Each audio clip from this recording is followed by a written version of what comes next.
नमस्कार दोस्तों, आपका स्वागत है हमारे YouTube चैनल राधा RKS में।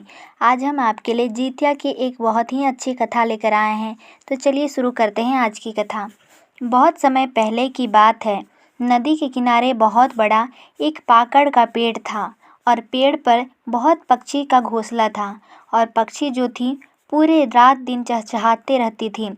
लेकिन जितने पक्षी थे उनमें से किसी के भी बच्चे नहीं थे। वहाँ पर आसपास कोई पेड़ भी नहीं था, वह इकलौता पेड़ था। वहाँ पर एक सर्प रहता था जो उन पक्षियों के सारे अंडे खा जाता था और सारी पक्षी दुखी रहा करती थी। उन्हें लगता था कि मैं कहाँ जाऊँ और अपने बच्चे का जीवन बचाऊँ। एक दिन की बात है, नदी किनारे बहुत भीड़ था। उस पेड़ पर एक तोता और एक मैना का जोड़ा रहता था। वो जब देखती हैं ये पूजा तो वह नदी के पास गई और सोचती हैं कि यह भीड़ कैसा है और यह सब लोग क्या कर रहे हैं, यहाँ पर क्या हो रहा है। यह जानने के लिए चिड़िया इधर उधर घूमकर चहचहाने लगी। चिड़िया की भाषा कोई समझ नहीं पाता है और कोई उनका जवाब नहीं देता है। सभी के चले जाने के बाद वहाँ जीमूतवाहन भगवान प्रकट होते हैं। चिड़िया जाकर जीमूतवाहन को प्रणाम करती है और कहती है, हे भगवान, यहाँ पर इतनी सारी स्त्रियाँ किसकी पूजा कर रही थी, कौन सा व्रत कर रही थी, हमें भी विस्तार पूर्वक बताने की कृपा कीजिए। तब जीमूतवाहन भगवान कहते हैं कि हे पक्षी, यह जीवित पुत्रिका व्रत है। इस व्रत को करने से संतान की लंबी आयु होती है, संतान के सभी कष्ट दूर होते हैं। इस व्रत को करने से बांझ स्त्री को भी पुत्र की प्राप्ति होती है और जिसका संतान जन्म लेने के बाद जीवित नहीं रहता है, वे लोग भी इस व्रत को करते हैं। तब पक्षी रोने लगती है और कहती है, हे भगवान, नदी के किनारे एक पाकड़ का पेड़ है, उसमें हजारों पक्षी रहते हैं, लेकिन किसी की भी संतान नहीं है, क्योंकि उस पेड़ के नीचे एक सर्प रहता है जो कि सभी पक्षियों के अंडे को खा जाता है और जो बच जाते हैं उसे आकर गरुड़ खा जाता है। हे प्रभु, हमारी रक्षा कीजिए। जीमूतवाहन भगवान कहते हैं कि हे पक्षी, अपने घोंसले में जाइए, अब आपकी संतान की कोई क्षति नहीं होगी। पक्षी कहती है, हे प्रभु, आपको कैसे पता चलेगा कि हमारी संतान हुई है।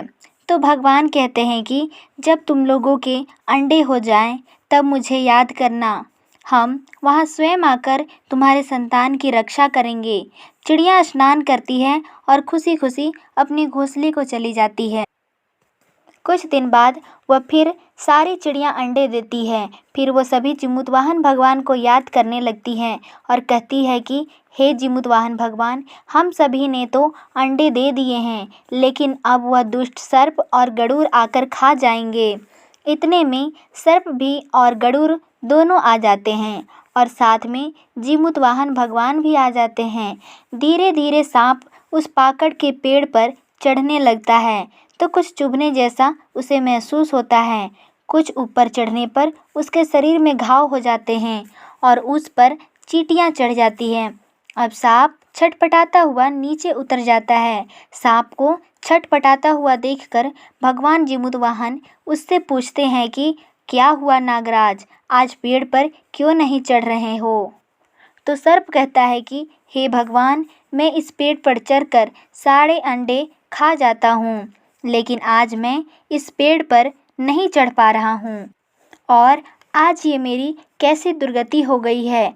अब लगता है कि मेरे प्राण भी ये चींटियाँ निकाल लेंगी। तब जीमूतवाहन भगवान कहते हैं, यदि तुम इस पेड़ पर नहीं चढ़ोगे तो मैं तुम्हारे प्राणों की रक्षा कर सकता हूँ। वैसे भी मैं जीवन दाता हूँ, मैं किसी के प्राण नहीं लेना चाहता हूँ। वह सर्प कहता है कि हे प्रभु, मैं अपने प्राणों के लिए इस वृक्ष जैसे 1000 वृक्ष को त्याग सकता हूँ। भगवान जीमूतवाहन कहते हैं, ठीक है, और उसे ठीक कर देते हैं। वह सर्प वहाँ से चला जाता है। तब गरुड़ से भगवान जीमूतवाहन कहते हैं, हे गरुड़राज, आप इन पक्षियों की संतानों को क्यों मार डालते हैं। अगर आपकी संतान भी मर जाए तो क्या आप बिना संतान के रह पाएंगे। गरुड़ कहते हैं, मेरे संतानों के बिना मेरा जीवन अधूरा है। तब भगवान जीमूतवाहन कहते हैं कि हे गरुड़राज, जिस तरह से आप अपने संतान से प्रेम करते हैं, वैसे ही यह सभी पक्षियाँ भी अपने संतान से प्रेम करती हैं। तो फिर आप इनकी संतानों को इनसे अलग क्यों करते हैं? तब गरुड़ कहते हैं कि मैं इनके बच्चों को आनंद के लिए खाता हूँ। भगवान जीमूतवाहन कहते हैं कि हे गरुड़, क्या पक्षियों के बच्चों को खाने से आपका पेट भर जाता है? तब वह कहते हैं नहीं, लेकिन इनका मांस नरम नरम होता है जो खाने में बहुत ही स्वादिष्ट लगता है। तब भगवान जीमूतवाहन कहते हैं कि आप मेरा मांस खा लीजिए। तब गरुड़ कहते हैं नहीं, मैं आपका मांस नहीं खा सकता हूँ। तब भगवान कहते हैं हे गरुड़, आप इस वृक्ष को छोड़कर चले जाइए। आप ऊंचे ऊंचे पर्वतों में जाइए, वहाँ आपको भोजन अवश्य मिलेगा। गरुड़ मान जाते हैं और वहाँ से चले जाते हैं। गरुड़ और सर्प को जाता देखकर सभी चिड़ियाँ चहचहाने लगते हैं और जीमूतवाहन भगवान को धन्यवाद देने लगते हैं। तब जो चिड़िया की रानी थी वो कहती है हे भगवान, मैं इस जन्म में भले ही चिड़िया हूँ, लेकिन अगले जन्म में मुझे मनुष्य के घर में जन्म देना, और वो भी स्त्री के रूप में जन्म देना, जिससे मैं अपने संतानों की लंबी आयु के लिए यह जीवित पुत्री का व्रत रख सकूं। जीमूतवाहन भगवान कहते हैं ठीक है, तुम्हारी मनोकामना अवश्य पूरी होगी। इतना कहकर जीमूतवाहन भगवान अंतर्ध्यान हो जाते हैं। फिर जब भी जितिया का व्रत आता है तो सारी चिड़ियाँ जीवित पुत्रिका का व्रत करने लगी और भगवान जीमूतवाहन उन सभी के संतानों की रक्षा करने लगे। तो ये थी आज की हमारी जितिया की कहानी। वीडियो को पूरा देखने के लिए धन्यवाद। कृपया हमारे चैनल को सब्सक्राइब कर दें और साथ ही बेल आइकन प्रेस करना ना भूलें। और अगर आपको स्टोरी अच्छी लगी हो तो कमेंट में जय जीमूतवाहन भगवान ज़रूर लिखें। धन्यवाद।